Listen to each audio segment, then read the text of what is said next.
Alright, अस्सलाम वालेकुम students. आज हम एक और नई वीडियो जो है वो लेकर आए हैं और आज की वीडियो का जो टॉपिक है express the units of derived quantities in terms of the units of base quantities. So derived units को बेस यूनिट्स में कैसे एक्सप्रेस करना है, that is mainly what we are going to learn in this topic, but a little bit of background first. Okay, so let's get into it. सबसे पहले हमें पता है कि फिजिकल क्वांटिटीज़ क्या होती हैं। They are obviously all the quantities that you measure in any scientific experiment or any type of scientific exploration. Physical quantities consist of a magnitude and a unit. जैसे अगर मैं कहता हूँ 50 न्यूटन, तो you should be able to recognize what quantity am I talking about. 50 का मतलब उस quantity की value कितनी है, magnitude क्या है, और न्यूटन से तुम्हें पता चल रहा है कि वो कौन सी quantity है. I am obviously talking about force, right? लेकिन बेस क्वांटिटीज़ क्या होती हैं? फिजिकल क्वांटिटीज़ को आप बेस और डिराइव्ड क्वांटिटीज़ में डिवाइड कर सकते हैं। तो ये बेस क्वांटिटीज़ क्या हैं? These are quantities that are independent and can not be expressed in terms of each other, right. इन क्वांटिटीज़ को आप एक दूसरे के प्रोडक्ट्स और कोशेंट्स, यानी कि एक दूसरे के प्रोडक्ट्स का मतलब होता है मल्टीप्लाई करना, यानी कि मास और टाइम को मल्टीप्लाई करके कभी लेंथ नहीं आ सकती, करंट और टेम्परेचर को डिवाइड करके कोई और क्वांटिटी इनमें से नहीं आ सकती। तो they can not be expressed in terms of each other and they are forming the foundation of all other physical quantities. All other physical quantities are called derived. So other quantities other than these 6 quantities are your derived quantities, right. और जो ये वाली quantities इनको हम base quantities कहते हैं। You should have them memorized for your AS level exams, right? You should have them memorized and you should know their SI base units as well. So ये वाले जो units हैं हमारे पास, इनको हम base SI units बोलेंगे, right? So अगर हम quantities को देखें तो पहली length है। length का जो SI unit है, base unit बनेगा, वो मीटर है। So one of the base quantities that we have is length and the base unit is meters. The other one is mass and its base unit is kilogram.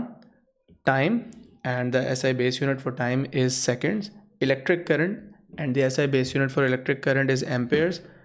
Thermodynamic temperature, यहाँ पे सिर्फ temperature लिखा हुआ है, but remember thermodynamic temperature is the entire name, so remember that. उसका SI base unit is not degree Celsius, the SI base unit for temperature is Kelvin. And then amount of substance, जो कि आप chemistry में क्या कहते हैं, किसी भी अमाउंट ऑफ सब्सटेंस को उसके नंबर ऑफ पार्टिकल्स का अंदाज़ा लगाने के लिए उसका कितना अमाउंट आपस में एक केमिकल रिएक्शन में दो चीज़ों का, ये इवन न्यूक्लियर रिएक्शंस में भी रिएक्ट कर रहा है, उसके लिए आप यूज़ करते हो। इवन A2 में जाके आप मोल्स, इसका जो यूनिट है वो मोल है, राइट। और इसकी जो कैलकुलेशन है, आप जब A2 में जाओगे और आइडियल गैसेस और थर्मल फिजिक्स पढ़ोगे तो वहाँ पे ये क्वांटिटी रेलेवेंट होगी। और इवन टेम्परेचर भी आप लोग A2 में जाके मोस्टली यूज़ कर रहे होगे, but these are the base quantities that you must memorize and their base units you must remember. So ये हैं base quantities और ये हैं base SI units, ठीक है। अब आ जाते हैं derived quantities के ऊपर। ये बाकी की quantities हैं जो कि base quantities नहीं है। So these are derived as products or quotients of multiple base quantities and then maybe जो base quantities से derived quantities आई हैं उनसे आप further quantities को derive कर सकते हैं। सो जितनी भी क्वांटिटीज़ बेस नहीं है वो सारी की सारी डिराइव हुई हैं बेस क्वांटिटीज़ से, ठीक है। अब इनकी कुछ एग्जांपल्स हैं। जैसे अगर मैं कहता हूँ वेलोसिटी की बात कर लेते हैं, तो यू नो वेलोसिटी को आप कैसे डिफाइन करते हो? Rate of change of displacement, यानी कि डिस्प्लेसमेंट ओवर टाइम, राइट। इसी तरह अगर आप एक्सेलरेशन की बात करो तो उसको आप कैसे डिफाइन करते हो? Rate of change of velocity, right. अब यहाँ पे नोटिस करो कि जब मैं वेलोसिटी को डिफाइन कर रहा हूँ तो this over here displacement is essentially your length, because displacement is just the shortest length between 2 points ना, फ्रॉम अ रेफरेंस पॉइंट। तो ये मीटर में, और ये भी एक बेस क्वांटिटी जिसका बेस यूनिट सेकंड्स है। तो आपको पता है कि वेलोसिटी के यूनिट्स क्या बनते हैं। अब हम इन यूनिट्स को निकालना अभी सीखेंगे, राइट। एक्सेलरेशन की बात करें तो अब ये इट्सेल्फ एक डिराइव्ड क्वांटिटी है, राइट, और इसके यूनिट्स जो हैं वो मीटर्स पर सेकंड हैं और ये एक बेस क्वांटिटी है। सो इवन डिराइव्ड क्वांटिटीज़ जो हैं उनसे फर्दर क्वांटिटीज़ डिराइव हो सकती हैं, उनको मल्टीप्लाई आपस में डिवाइड करके। फोर्स की बात करेंगे तो you can write the most popular formula for force like this, और you can also write this as rate of change of momentum, but यहाँ पे देखो mass is a base quantity and then acceleration is one of the derived quantities again. उसके बाद density की बात कर लें तो डेंसिटी का आप ऐसे फॉर्मूला लिखते हैं मास अपॉन वॉल्यूम। अब mass is a base quantity but volume itself is derive by length into breadth into height. Suppose करो अगर क्यूब का या क्यूबॉइड का वॉल्यूम है, लेकिन अगर सर्कल का स्फेयर का वॉल्यूम है तो वो 4/3 पाई आर क्यूब हो जाएगा। So there are different formulas for shapes जिनके आप वॉल्यूम निकाल सकते हो, लेकिन अगेन ये असेंशली आपकी लेंथ से डिराइव हुई है। उसके बाद वर्क या एनर्जी की बात कर लें तो वर्क को आप डिफाइन करते हैं as force into displacement in the direction of force. So अब यहाँ पे ये एक डिराइव्ड क्वांटिटी है और ये एक बेस क्वांटिटी है। इसी तरह पावर की बात कर लें तो उसको आप डिफाइन करते हो एज वर्क डन और energy transferred per unit time. अब यहाँ पे आपके पास ये एक बेस क्वांटिटी, एक डिराइव्ड क्वांटिटी और इससे एक नई डिराइव्ड क्वांटिटी आ रही है। अब हमने ये देखना है कि जो डिराइव्ड क्वांटिटीज़ इनके अपने यूनिट्स होते हैं, तो you might remember in quantities के अपने यूनिट्स हैं, right. So you may remember कि वेलोसिटी का यूनिट होता है मीटर्स पर सेकेंड, एक्सेलरेशन का होता है metres per second square, force का होता है न्यूटन, डेंसिटी का होता है kg per metre cube, right. You को write kg per metre cube. Work का होता है जूल्स, पावर का होता है watts, right. So these are the units of these derived quantities. और किसी और भी जैसे रेजिस्टेंस का ओम्स होता है, वोल्टेज का वोल्ट्स होता है। इसी तरह कोई भी क्वांटिटी जो तुम अपने सिलेबस में पढ़ रहे हो उनके अपने अपने यूनिट्स होते हैं। But what we need to be able to do in this particular topic is to have those derived quantities, right? इनके अपने units तो आपको याद होंगे ही होंगे, but you have to be able to express them in terms of the 6 base units that you learned. But mostly हम वो जो 5 base units हमने पढ़े, बल्कि 5 भी नहीं, जो पहले 4 हैं वही mostly सारे examples में यूज़ हो रहे होंगे। So you need to be able to express the units of derived quantities in terms of the base units जो कि आपने इस लिस्ट से मेमोराइज़ किए हुए। तो किसी भी यूनिट को, जैसे न्यूटन को इन यूनिट्स के कॉम्बिनेशन से बनाना आना चाहिए। ओम है रेजिस्टेंस का यूनिट, उनको इन यूनिट्स के कॉम्बिनेशन में एक्सप्रेस करना आना चाहिए। तो that's what we are going to learn. तो इन एग्जांपल्स को हम करते हैं। अब पहली एग्जांपल है हमारे पास वेलोसिटी, राइट। वेलोसिटी का formula rate of change of displacement है, राइट। अब you know that the unit of displacement is meters and the unit of displacement unit of time is seconds, right। तो मैंने करना क्या है कि इस ही एक्सप्रेशन को रीराइट करना है। I need to rewrite the expression and replace the quantities with their SI base unit. अगर मुझे बेस यूनिट पता है तो मैं उससे रिप्लेस करूँगा, और अगर मुझे उसका कोई कॉम्बिनेशन पता है तो उससे रिप्लेस करूँगा। So here in this first example मैं यहाँ पे इसको रिप्लेस कर दूँगा मीटर से, और यहाँ पे इसको रिप्लेस कर दूँगा सेकंड से। I can rewrite this as metres per second, इसको इस तरह लिख सकते हैं। अब ये बहुत ईजी और सिंपल एक्सप्रेशन से हमने स्टार्ट किया, ठीक है। तो इसको आहिस्ता आहिस्ता हम आगे लेके चलेंगे। Acceleration is change of velocity per unit time. अब मुझे पता है कि इसका यूनिट है मीटर्स पर सेकंड और इसका मुझे यूनिट पता है कि सेकंड्स होता है। तो what I am going to do is I am going to rewrite the expression, और वेलोसिटी की जगह उसका यूनिट लिख दूंगा, टाइम की जगह उसका यूनिट लिख दूंगा। So this will become metres per second, and then ये वाला नीचे वाला एस भी ऊपर चला जाएगा तो वो भी एस की पावर -1 बन जाएगा, and this will simplify to metres and seconds की power -2, so meters per second squared is how you will pronounce it, ठीक है। अब अगर हम बात करें फोर्स की तो you can write this formula for force, right, ma, and then again usually recognize that mass का आपको बेस यूनिट पता है kg, और acceleration although it's a derived quantity but obviously in most examples you would remember the SI units of acceleration, और अभी भी हमने निकाले भी हैं यहाँ पे। तो करना ये है कि इस एक्सप्रेशन के अंदर मास को उसके यूनिट से रिप्लेस कर देना है और एक्सेलरेशन को उसके यूनिट से रिप्लेस कर देना है, and this is basically it. You can't simplify this any further, and all of the units written in this particular expressions are the base units. Kg एक बेस यूनिट है, metre एक base unit है, second एक base unit है। तो इसको further simplify नहीं किया जा सकता, किसी यूनिट को फर्दर रिप्लेस नहीं करना पड़ेगा फर्दर, क्योंकि सारे बेस यूनिट्स ही आ गए मेरे पास। तो ऑल्दो जो मेरे पास जो यूनिट है फोर्स का, उसका असल नाम क्या है, न्यूटन, राइट। फोर्स का यूनिट है Newton, but Newton actually equals kg metres per second square, ठीक है। तो यहाँ पे हम एक पहली क्वांटिटी देख रहे हैं जिसका अपना एक यूनिट है। यहाँ पे तो मीटर्स पर सेकंड में ऑलरेडी नज़र आ रहा है कि you don't give it another name. यहाँ पे आप यूनिट को कोई नया नाम नहीं देते। बट फोर्स के केस में आपको पता है कि फोर्स का एसआई यूनिट न्यूटन है, but newton is not the SI base unit, it is the SI unit. But अगर मैं बोलूँ कि न्यूटन को in terms of SI base units represent करो, then it must be written like this. Let's do more examples, ठीक है। अब work की अगर हम बात करें तो वर्क को आप रिप्रेजेंट करते हैं एज फोर्स इनटू डिस्प्लेसमेंट और डिस्टेंस। सो फोर्स का अब अगर आपको यूनिट नहीं याद तो ऑब्वियसली पहले आप you will work backwards from here and first derive this, then you will replace force with this unit. But in most cases and for AS level it is recommended कि आपको force का SI base unit याद हो। मतलब you shouldn't have to work it out every single time in the exam, you should memorise this one, ठीक है। तो force का जो एसआई बेस यूनिट है वो मैं यहाँ पे लिख दूंगा KG into metres per second square. इसको फर्दर मल्टीप्लाई करना है डिस्प्लेसमेंट के एसआई बेस यूनिट से जो कि मीटर्स है। तो when I simplify this you can see कि m and m multiply and they will become m square. तो kg metre square per second square हो जाएगा। So this is how you represent work as it's ऐसा, उसका ऐसा base unit ऐसे represent करते हो। अब वर्क का या एनर्जी का वैसे जो अपना ऐसा यूनिट है which you should remember is joules, right. तो वैसे तो जूल इसका यही यूनिट आप मोस्टली जब अपने आंसर्स लिख रहे होते हो और निकाल रहे हो तो जूल्स में निकालते हो, this is the SI unit, but it is not the SI base unit. तो जूल्स को जब बेस यूनिट्स में रिप्रेजेंट करते हैं तो this is what it becomes, and this can not be simplified any further. None of the units will have to be replaced by any other unit because ये सारे base units ही हैं। तो ये मेरा कंप्लीट हो गया। Now I can do one more example and then we will look at some past paper examples as well, alright.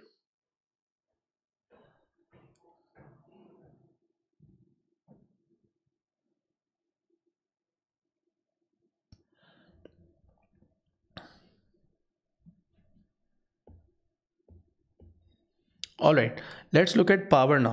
So you could represent power with this formula, work done upon time, right?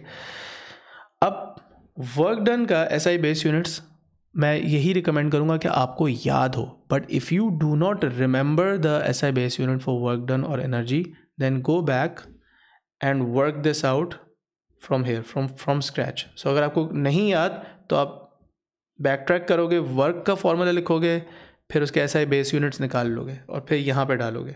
तो when I rewrite this expression I will write kg metre square per second square. ये हो गए work के SI base units और time के होते हैं seconds.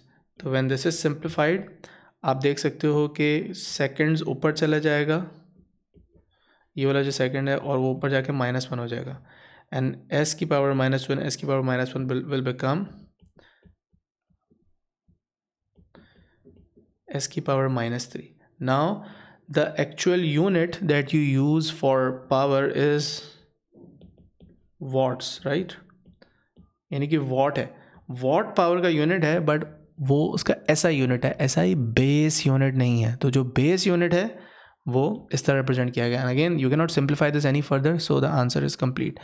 अब हम थोड़े से पास्ट पेपर के एग्जांपल्स देखेंगे जिसके अंदर वो सिर्फ ये नोन क्वांटिटीज़ के ही आपसे, आपकी जो सिलेबस में क्वांटिटीज़ हैं सिर्फ उसके ही नहीं निकलवा रहे होते आपसे आंसर्स, बल्कि वो आपके ऐसे बेस यूनिट्स निकालने को बोलते हैं। कभी ऐसी क्वांटिटीज़ का भी कह देते हैं जो कि आपने या तो याद नहीं की हुई, आपके सिलेबस में है लेकिन क्वांटिटी आपने याद नहीं की हुई, बट वो आपको इंटायरली न्यू क्वांटिटीज़ भी दे देते हैं जो आपके सिलेबस का पार्ट भी नहीं है। तो अगर वो एक क्वांटिटी ऐसी मेंशन कर दें जो कि आपने कभी भी नहीं पढ़ी हुई, या कोई ऐसा कांस्टेंट मेंशन कर दें और उसका फॉर्मूला आपको दे दें, उसकी एक्सप्रेशन दे दें with other known quantities, then you should be able to figure it out. So हम पहली एग्जांपल करते हैं हम यहाँ पे।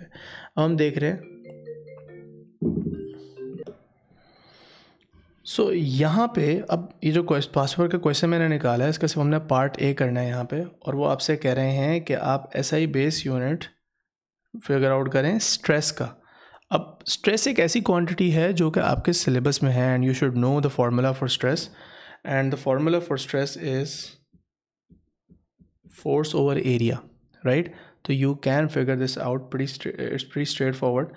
आपको पता है कि फोर्स का एसआई बेस यूनिट, अगेन अगर आपको याद नहीं है तो you will go back and you will write down the formula of force like this, and then from here you will work it out. But यहाँ पे आपने न्यूटन नहीं लिखना, फोर्स का कौन सा यूनिट लिखना है, उसका एसआई बेस यूनिट लिखना है, जो कि क्या होंगे kg metres per second square, और एरिया के होते हैं मीटर स्क्वायर। तो when you work this out you write kg metres per second square upon metre square, and then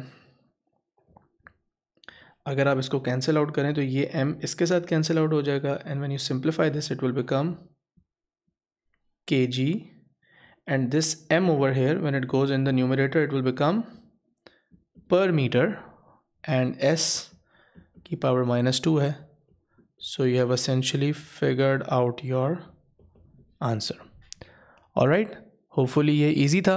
अब हम इससे थोड़ी सी टफ एग्जाम्पल करते हैं। Next one, this is a question also from 2017, ठीक है, इसका क्वेश्चन 1 है, और वो आपसे अब यहाँ पे कह रहे हैं कि दो एसआई बेस यूनिट्स बताएं other than kilogram, metre and second.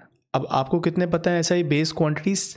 6, you know 6, एंड वो आपसे बेस क्वांटिटीज़ नहीं पूछ रहे, बेस यूनिट्स पूछ रहे हैं। तो इसका मतलब कि आप जो यहाँ पे बेस यूनिट्स बताओगे वो कोई भी, और जो 6 आपको टोटल बेस यूनिट्स पता है उनमें से कोई और आपने 2 बताने हैं। So for example you could write mole, right, you could write mole, you could write ampere, and you could also write Kelvin. Obviously you need to write only 2 out of these 3. तो यही है total, यही 6 के 6 आपको याद है। Now the second part is the one that is important.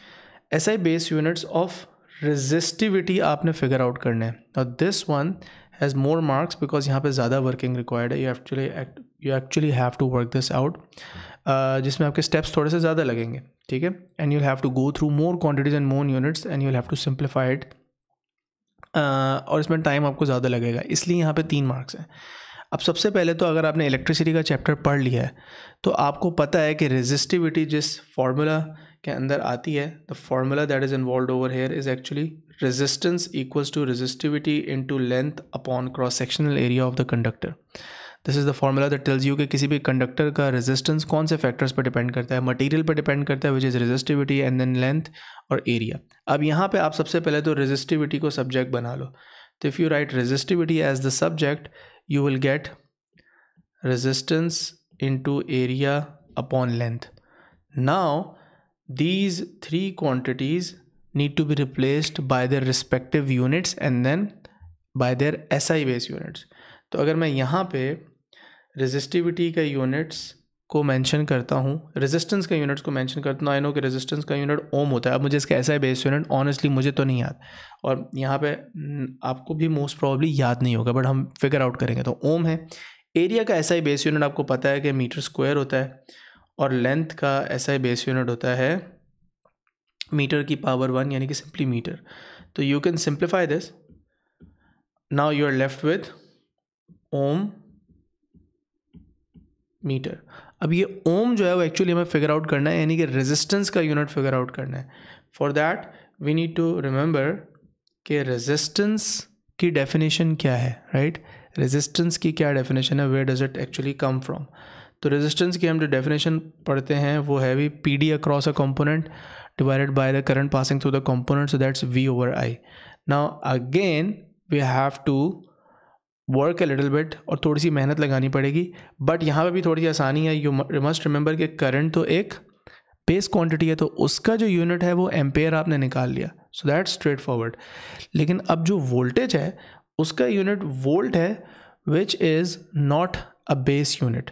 तो अब आपको एक स्टेप फर्दर जाना है दोबारा से, और अब आपको फॉर्मूला लिखना है वोल्टेज का, और वोल्टेज की डेफिनेशन वाला फॉर्मूला लिखना है। अब हम यहाँ पे V इज इक्वल्स टू, अगर IR लिख लोगे तो वो तो यही फार्मूला रीअरेंज होकर आ जाएगा, तो यू विल गेट स्टक।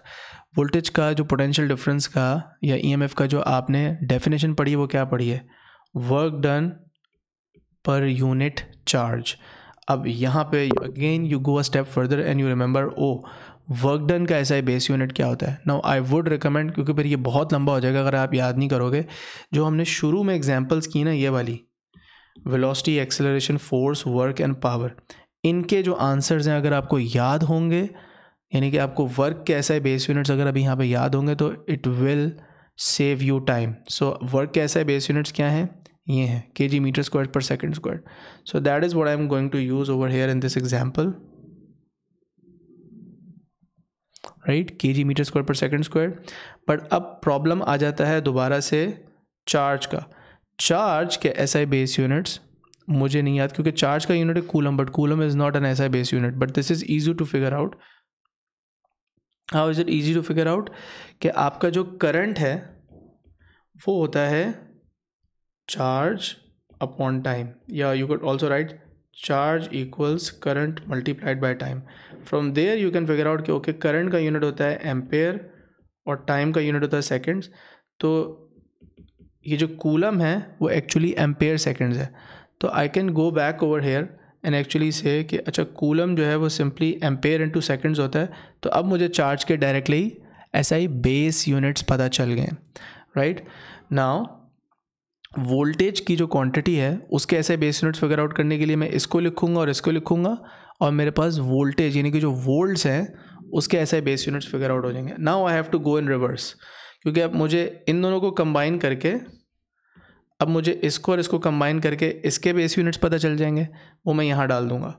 फिर इसके और इसके बेस यूनिट्स कंबाइन करके मुझे इसके यूनिट्स पता चल जाएंगे, वो मैं यहाँ डाल दूँगा। और फिर रेजिस्टेंस के ऐसे बेस यूनिट्स मैं यहाँ पर डालूंगा, मीटर से मल्टीप्लाई करूँगा तो मुझे रेजिस्टिविटी के ऐसे बेस यूनिट्स पता चल जाएंगे, राइट। तो इसमें आपकी थोड़ी मेहनत लग रही है, इसी ये क्वेश्चन 3 मार्क्स का था। तो अब अगर हम सिंप्लीफाई करते हैं वोल्ट्स को, तो हमारे पास आता है kg metre square per second square upon ampere seconds. ये सिंप्लीफाई होके आ जाएगा, this will simplify to kg metre square per ampere, and ये वाला s की पावर -2 और ये नीचे s जो है ये बन जाएगा पर सेकेंड क्यूब्ड, ठीक है। Now this will be substituted over here. तो अब अगर मैं बात करूं कि ओम जो है मेरा जो रेजिस्टेंस का यूनिट है वो कैसे लिखा जाएगा, उसमें पहले वोल्टेज के ऐसा यूनिट्स ऊपर आ जाएंगे, kg metre square per ampere per second cube divided by amperes, जो कि सिंपली मेरे यूनिट है करंट का। तो ओम सिंप्लीफाई होके आ जाएगा kg मीटर स्क्वायर, और ये वाला a और ये वाला a मिला के हो जाएगा a की पावर -2 और s की पावर -3 हमारे पास ऐसे चल रहा है। सो नाउ हमने ओम का यूनिट भी फिगर आउट कर लिया। अब ओम का यूनिट अगर आप मीटर से मल्टीप्लाई करेंगे तो आपको रेजिस्टिविटी के यूनिट्स पता चल जाएंगे, तो आपने ये चीज़ उठा के यहाँ डालनी है। So finally coming back to that step जहाँ पे हम रेजिस्टिविटी का यूनिट फिगर आउट कर रहे थे, और वहाँ पे हम लिखेंगे ओम। सो ओम के units kg metre square, ampere -2, seconds की power -3, and then just multiplied with the metre जो कि यहाँ पे था, and this will simplify to kg metre square, in fact metre cube हो जाएगा। मीटर क्यूब क्यों हो जाएगा, क्योंकि ये m स्क्वायर और ये m मल्टीप्लाई हो रहा है, एम्पेयर की पावर -2 एंड देन सेकेंड्स की power -3, which essentially is your final answer. So this is what we are going to write over here, kg meter cube per ampere squared per second cube. Those are the SI base units for resistivity.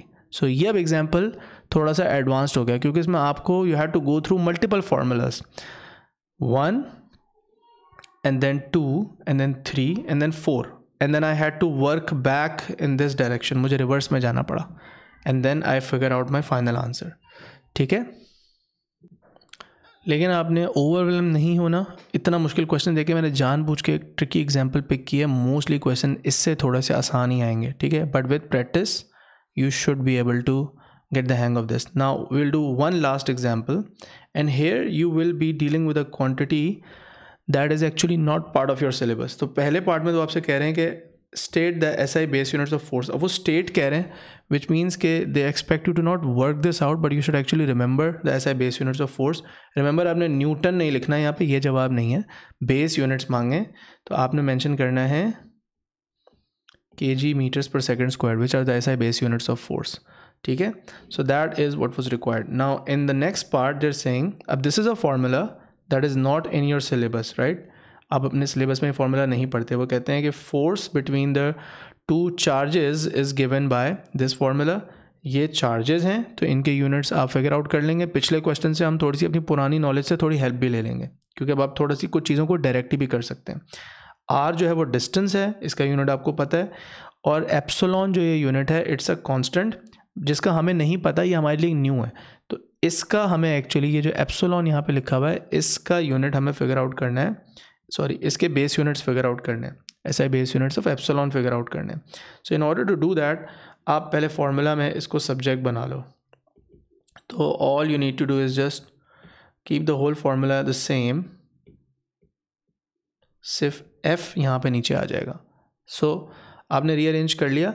अब इन सारी quantities के अगर आप units यहाँ पे डालते जाएं और उनको सिंप्लीफाई कर लें तो आपको एप्सिलॉन कैसे बेस यूनिट्स पता चलेंगे। अब this is actually easier than the previous example, and also because हमें पिछले एग्जांपल में अभी चार्ज से डील किया था।